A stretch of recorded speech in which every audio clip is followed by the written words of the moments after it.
Prey being overwhelmed and consumed by ants is not uncommon in nature. One example mentioned on forums is the new army doctor of the forest, a species notorious for its destructive power. These ants have no fixed abode, migrating while hunting prey with massive colonies that fear nothing. Wherever they go, they leave destruction behind. Interestingly, there is a connection between birds and army ants. Many bird species follow these ant swarms to take advantage of insects flushed out by the ants. Movement, however, adult birds becoming food for ants or army ants is rare because most prey are slow, moving or trapped with no escape route.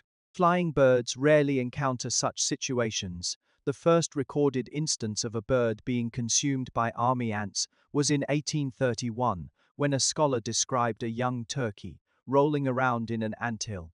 In 1847, another scholar documented a similar scene involving a crow. These unique behaviors are called anting, where birds voluntarily expose themselves to ants. Unlike prey that gets eaten, birds engage in anting behavior willingly. They often lie on ant hills or let ants crawl all over them.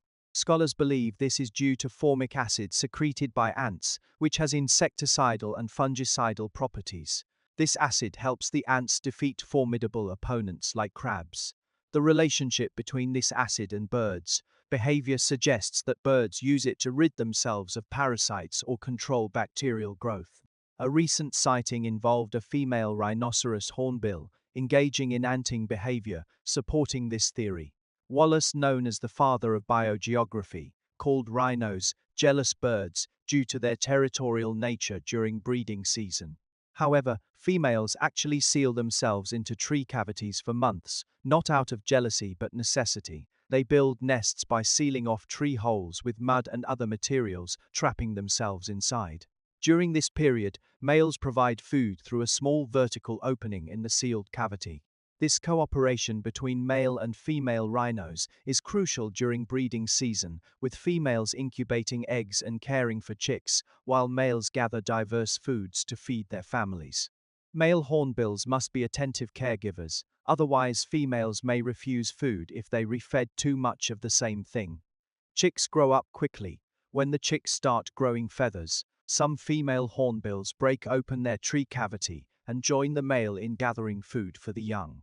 The chicks then repair the broken hole themselves. Once the chicks' voices change, parents stop feeding them and encourage them to leave the nest. It usually takes a few days before they muster the courage to fly away. This is roughly how hornbills breed. Now, Xiaogang has a question for you all. If the male hornbill dies outside during the period when the female and chicks are sealed in the tree cavity, what would happen to them? Share your thoughts in the comment section. I'll feature the most creative ones at the top. When scholars discovered this unique behavior of hornbills, they started speculating about its advantages. Here are a few commonly discussed benefits. 1. Tree cavities reduce the risk of predation and increase offspring survival. 2. They also protect against other hornbills trying to take over their nest. 3. Some researchers believe it prevents extramarital affairs. Of course, there are downsides too. If the male dies during the sealing period or if the cavity is too small, compressing space as the tree grows could force chicks out prematurely and make them vulnerable to predators.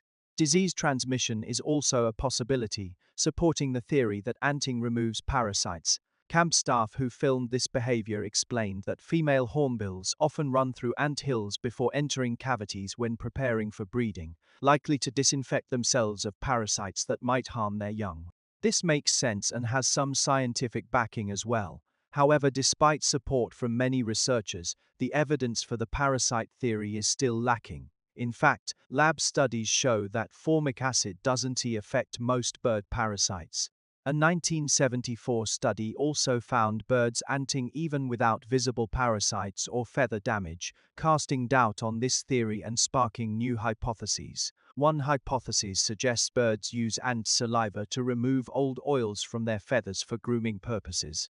Another proposes the formic acid has a soothing effect similar to catnip for cats, helping birds cope with pain during molting. Each theory has its supporters but lacks conclusive evidence. The most widely supported theory today is the dietary hypothesis.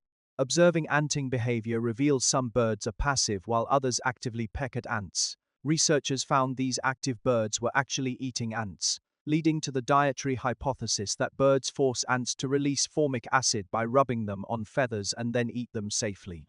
This theory has substantial research backing, such as a 1992 study showing hungry birds ant more frequently and a 2008 study finding birds directly consume ants without anting if their abdomens are removed. However, recent studies from Japan in 2022 challenge this view by observing separate behaviors for eating and anting ants. The Japanese researchers also noted higher anting frequency during warm, humid conditions, when parasites thrive and more common among younger birds often parasitized. This supports the parasite theory again. So why do these birds engage in anting? The debate continues with various theories lacking decisive evidence to settle it once and for all.